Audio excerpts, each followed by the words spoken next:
Let me tell you that I've definitely paid the pink tax over and over and over again.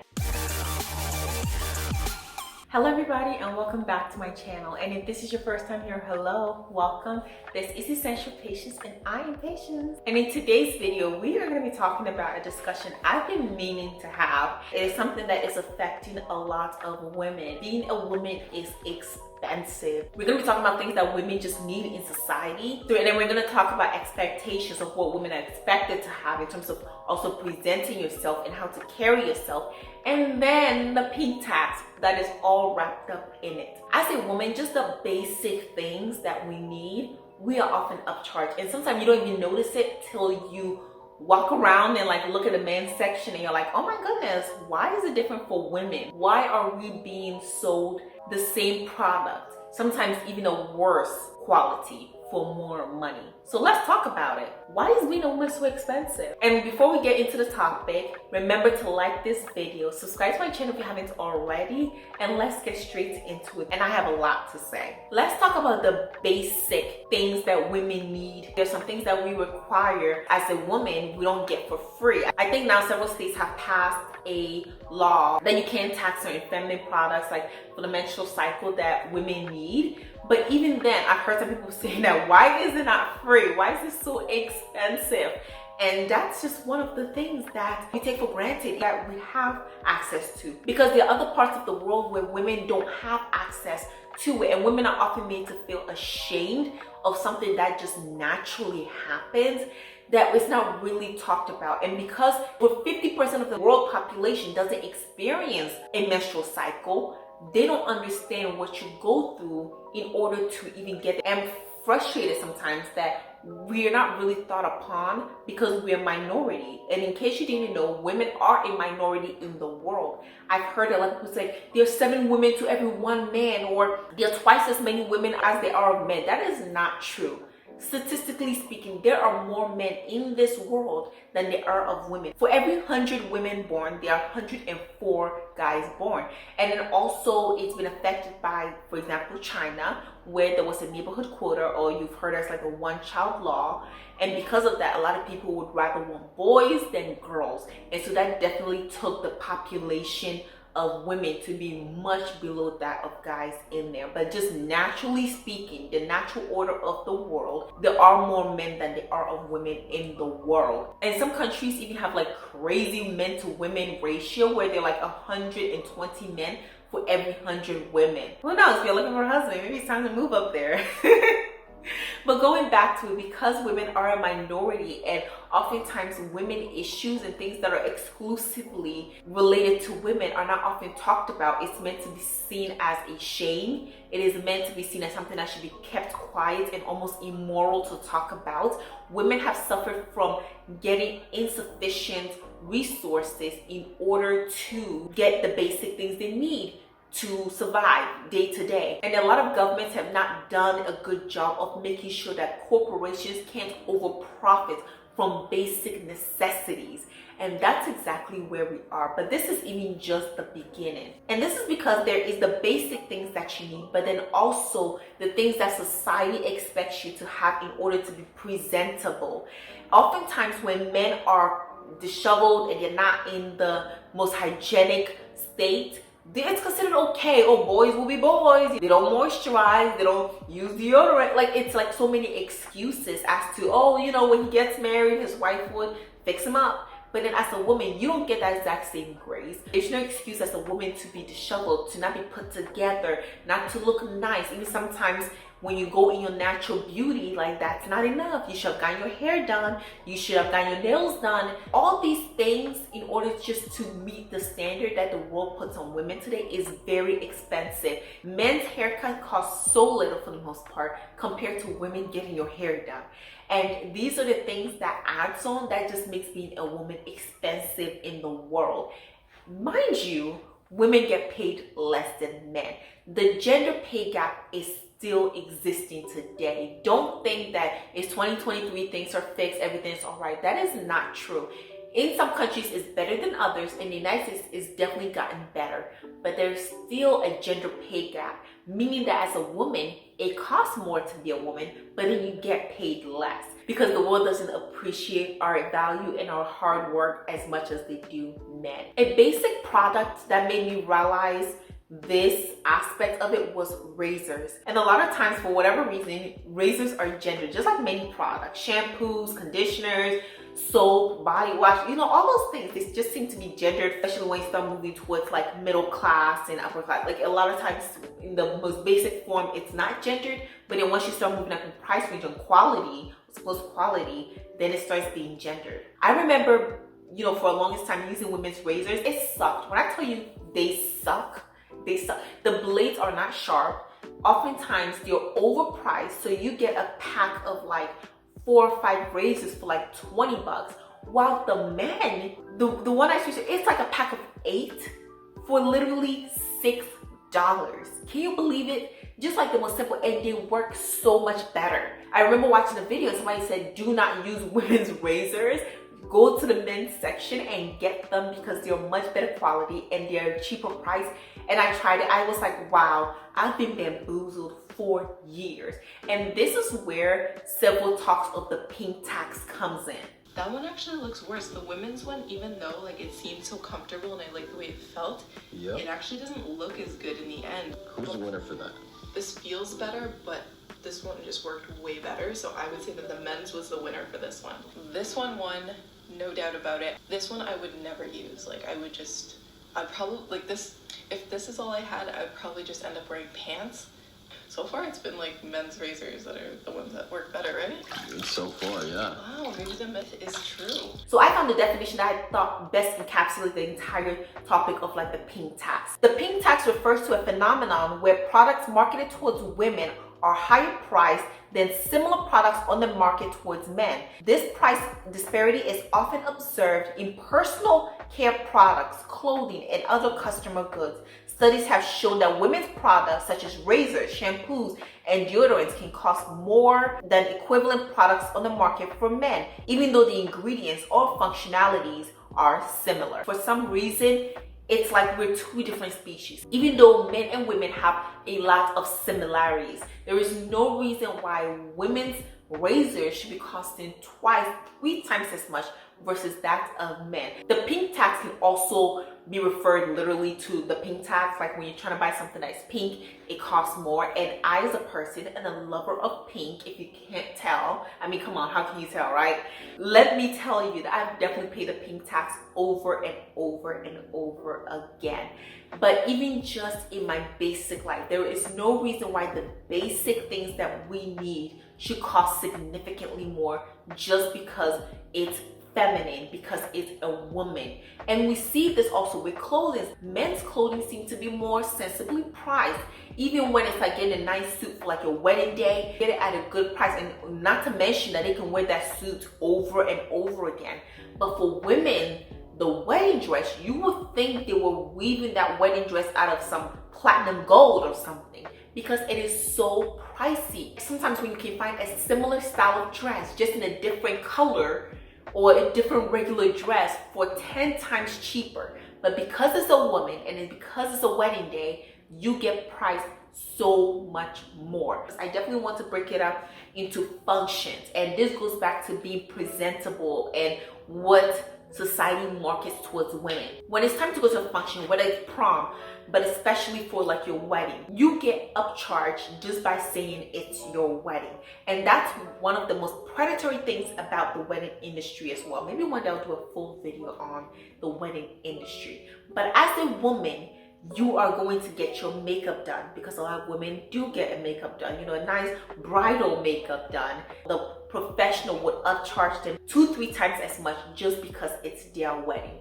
And then also getting your hair done. No, a simple hairstyle is not enough. You need a wedding updo, and you tell them it's for your wedding, they're gonna charge you even more. It's ridiculous what we are going through in this. So the pink tax has been subject of debate and criticism as it represents a form of gender-based pricing discrimination. It places an additional financial burden on women, as they may end up paying more for everyday necessities and products. However, it is important to note that not all products are subject to the pink tax, and there are efforts to address this issue. Some organizations and advocates have called for greater transparency in pricing and have issued awareness about the pink tax in order to promote equality in customer pricing. And that's really true, that a lot of people are becoming aware of the pink tax. And I've seen some women like, oh, don't buy women's socks, buy men's socks. Women this, buy men's this, in order to avoid this pink tax and being charged a greater amount just because you are a woman. But I think the most frustrating part about it is how quality a lot of men's basic things are. Even when it comes to shoes for men are made to last longer.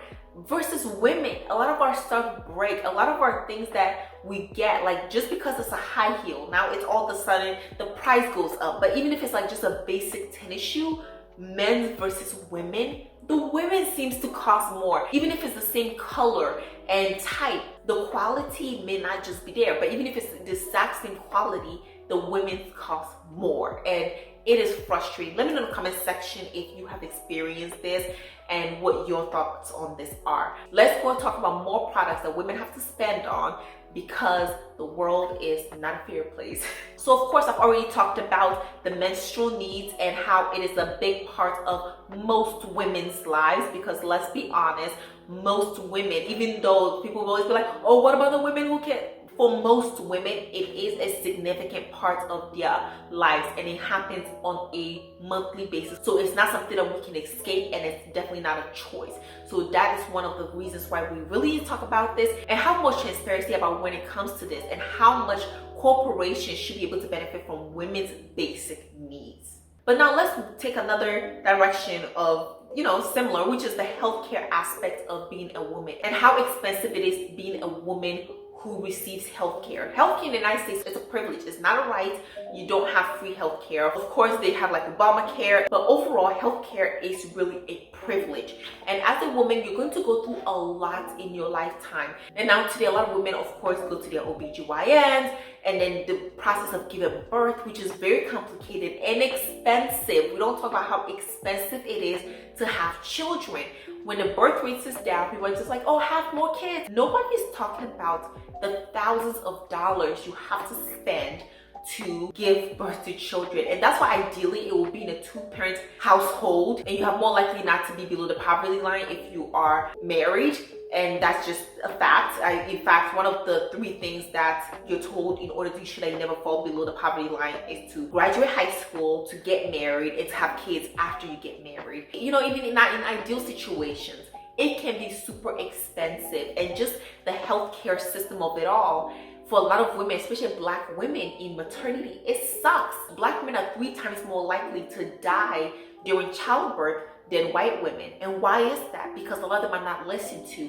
There was this whole theory for many years that a lot of doctors even still believe that Black women can tolerate more pain than their white counterparts. Staggering statistics show Black women in America die during childbirth nearly 3 times more than white women, making the United States one of the most dangerous developed countries in the world for Black women to give birth, and also impact Black babies, who are more than twice as likely to die than white babies. That has led to the lost lives of many women who were literally crying out for pain, and they weren't listened to. And if you think it's like, oh, maybe it's just poor women, it's not just poor women. I remember watching this documentary on Serena Williams when she was talking about giving birth to her daughter and how she felt that there was something going on after the birth process, and she kept voicing it, saying like, this is not right, like something is going on, to the point where she almost died giving birth. I just remember getting up and I couldn't breathe, and I was like, I can't breathe. Like, I couldn't take a deep breath. I told the nurse, I can't breathe. I need a mask. It hurt so bad. It hurt so bad. And then my stitches broke. And I remember I was in the bathroom with my mom, and I was just crying. I'm like, listen, I need you to run a CAT scan with dye, because I have a pulmonary embolism in my lungs. I know it. I've had this before. I know my body.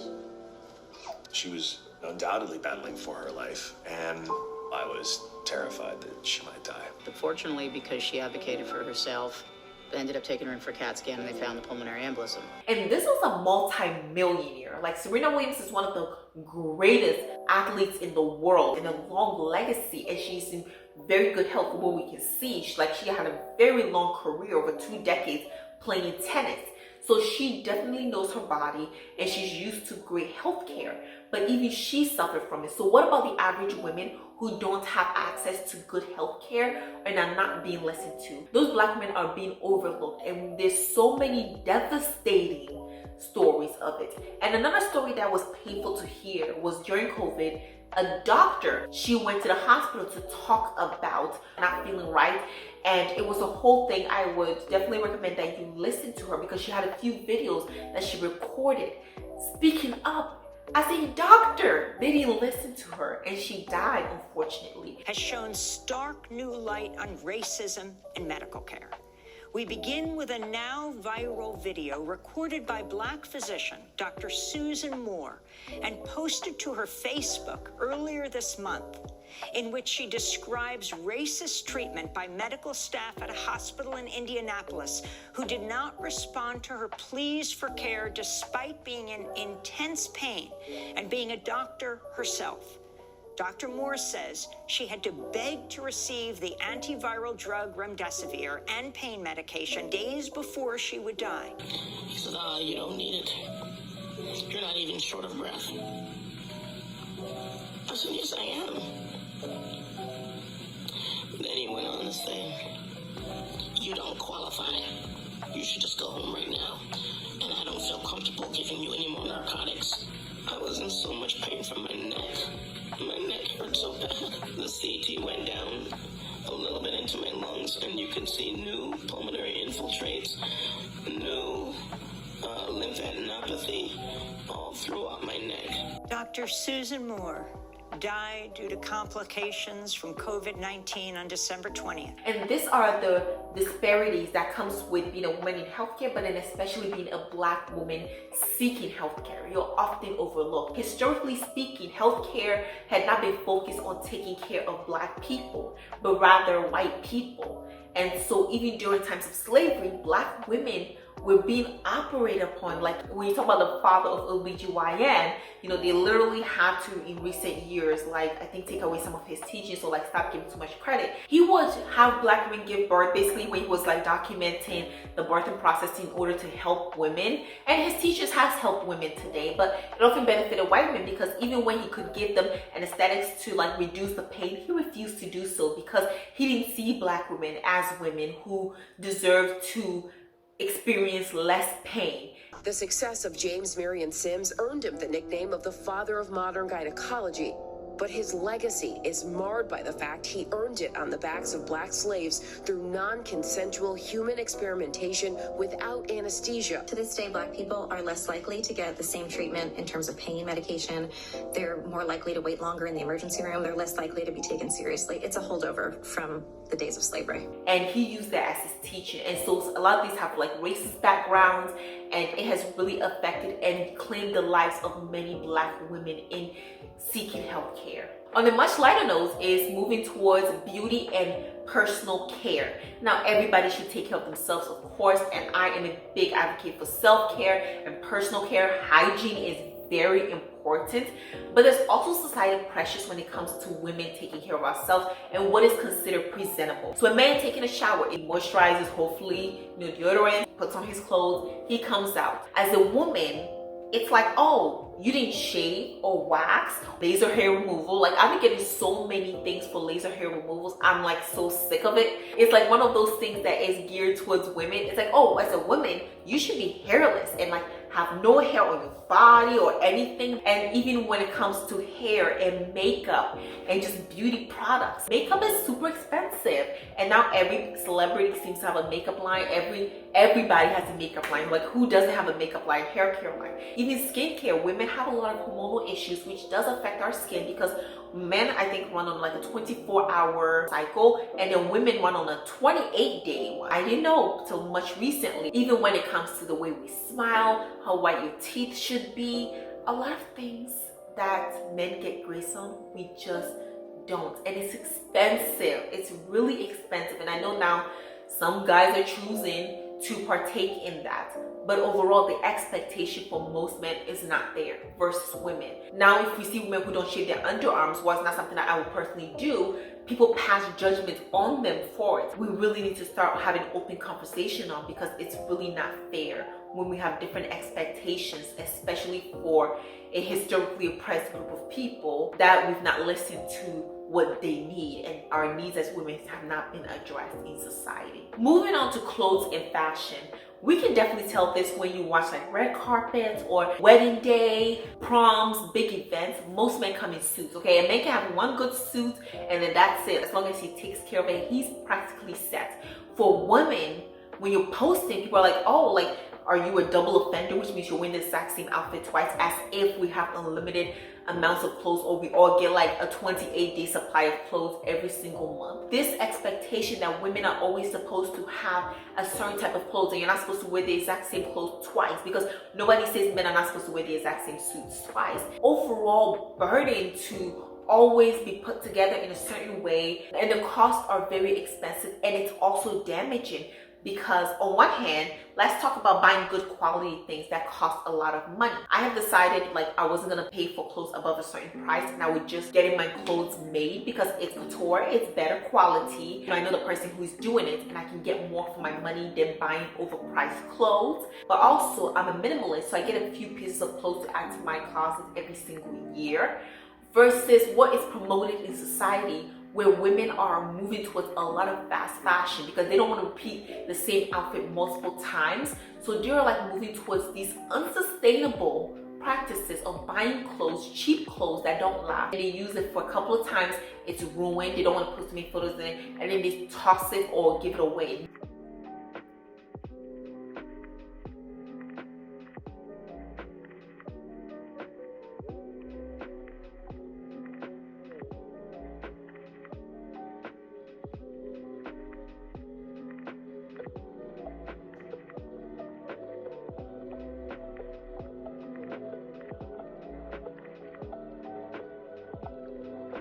Thrift stores are like filled with fast fashion clothes. These clothes don't last, and the landfills are being filled with all these crappy clothes that are not made to last, and they're ruining our earth. All these unsustainable clothing in effort to keep up with what society expects of us. I really believe that being able to stick towards getting good pieces of clothes, good quality that lasts for years, is definitely good. I have clothes in my closet that I've been wearing for like 6+ years, and they still fit. Mostly because I don't buy like too tight clothes, so like they last a little bit longer than, you know, they otherwise would. Let's move on to how this affects children when we're talking about little girls. Being a little girl in this world can be very challenging and very difficult, because we have this expectation that somehow girls can't like girly things. I don't know if you ever got teased for like liking pink. I definitely felt for a long time like it almost was unacceptable to like pink, because people thought it was shallow.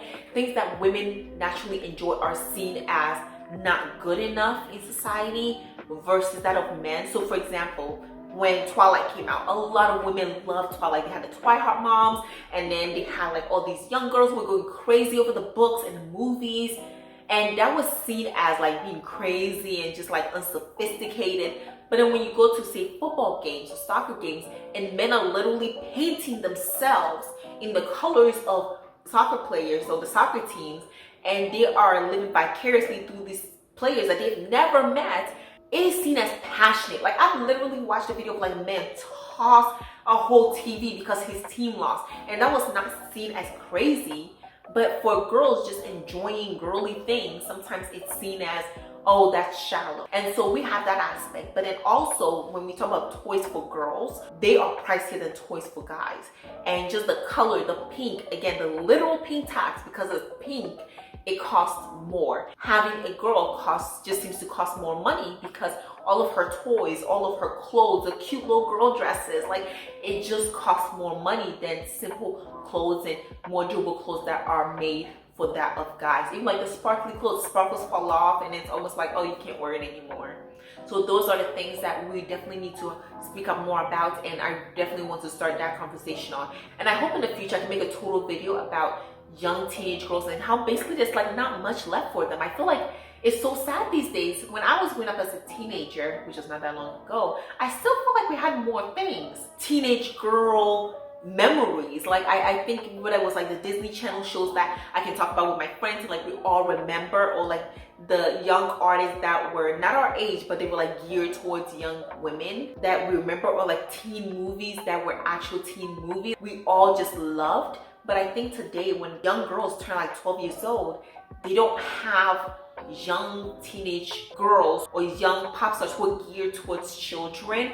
Instead, they like move straight into the adult spaces, which is very troubling. They don't have like even a lot of like young teenage stores. They don't have those anymore. A lot of them closed down, and a lot of just like stores that were geared towards young girls just closed down. And I just find it to be so sad. But moving on, we're going to talk about just even back to the childcare and relating that to women who take care of children. A lot of women are burdened with a lot of the responsibility of taking care of the children, and holistic care of the child falls on women. When you have a situation where even if it's a two-parent household and they're not combined in their finances, women just seem to take on more of the burden. A lot of married folks don't combine their finances today. They go 50-50. So it makes it harder as a woman when you buy things for children consistently to remind your spouse to get that money back.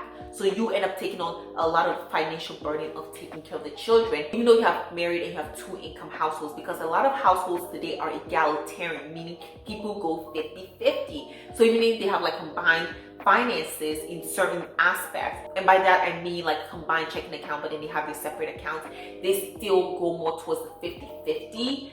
Especially in Black households. Definitely the days of one parent household where men pay for everything is becoming less and less. That has really never been a full-on aspect in the Black community. A lot of Black men have had to work since the days of slavery and after. There already is this generational expectation of contributing to the household, and that definitely puts a burden and strain on women. According to the data from the World Economic Forum's Global Gender Gap Report in 2021, that was like a long name. I was like, oh my God, that was a mouthful. The global gender pay gap stands at approximately 16%, meaning that on average, women earn about 84% of what men earn. This figure takes into account various factors such as wages, salaries, and incomes from self-employment. And I know sometimes people will be like, oh, but the men do the harder jobs, or men do like construction, but then even sometimes for the exact same jobs, women get paid less. And it is worth mentioning that the gender pay gap can be influenced by multiple factors, including occupational segregation, differences in educational attainments, discrimination, and career interruptions due to childcare responsibilities. These factors contribute to the disparities in earnings between men and women. It is important to continue to strive for gender equality and address the root causes of the gender pay gap to create a fair and inclusive society that individuals are compensated based on their skills, qualifications, and contribution regardless of their gender. And it is really true that there are certain times when women tend to choose certain categories of fields to focus on versus men. So I'm an engineer, and a lot of people in engineering are men. Where 70% of engineers in America are in fact men. There are more and more women who are getting into engineering, as I do encourage women to get into STEM. But there's a reason why we have like STEM for women or women in STEM, because a lot of women tend not to go towards the STEM field, as it's been historically said to be more from men, and women tend to go towards careers in childcare, nursing, social work. Back in the day, actually teaching used to be a lot of men, and nurses as well, but we've seen that it's become more segregated. Up until college, a lot of teachers are in fact women, and then when you get into college, you see a lot more men as professors, where professors often earn more money than say a 3rd grade teacher or a 7th grade teacher.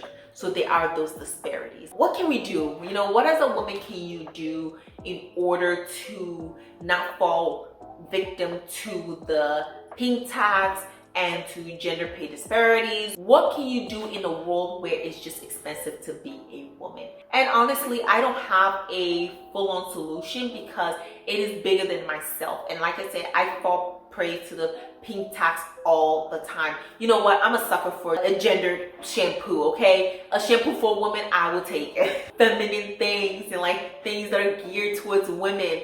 And I am definitely a sucker for things that are pink. So you know what? I'm gonna continue being a victim of that. But on a more serious note, there's some things that you can switch just for quality purposes. Like again, back to the men's razors. If you're a woman that like you hate women's razors and you try men's razors, you're probably never gonna turn back again.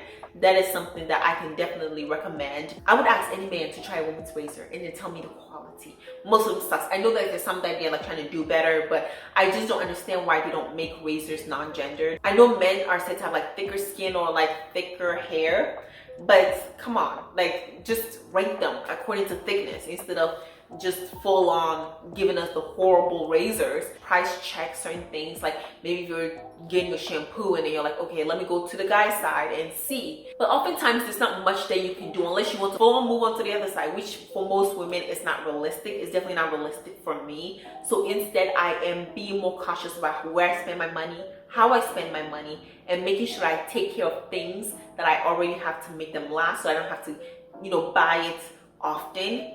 And to make sure I buy quality, to make sure that I am also sustaining my minimalist and using products like sustainably, not overly using them, but rather just being more cautious and just being knowledgeable. I love learning about these things because it opens your eyes to things, and once you see it, you can't unsee it, honestly. And a lot of things start popping up. It is important that we continue to advocate and to speak up on it, because the reason why it's gotten better and the reason why the gender pay gap has really significantly improved is because people have spoken up about it. It's because people have really made it their mission to do better and to expose, you know, discrimination in the world. And I definitely appreciate that, and I will continue to be a voice to let you know about, you know, what's going on, and to make sure that we continue to have these discussions and keep them going.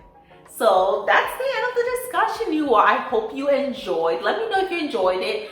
Like this video. I hope it brought any type of knowledge base or just started a conversation. And I definitely appreciate you for listening to this. But remember to, again, like this video, subscribe to my channel if you haven't already, and ring the notification bell because I post 2 videos a week on Tuesdays and Fridays. And let me know in the comment section, have you fallen victim to the pink tax? I know a lot of my viewers are women, so definitely I'm sure you probably have an experience, so share. Even if you're a guy and you know you didn't know about it, appreciate hearing from you. And remember also to share this video with anybody that you think would enjoy the conversation or it'll be helpful towards. So thank you so much, you all, and I look forward to seeing you in my next video. Bye.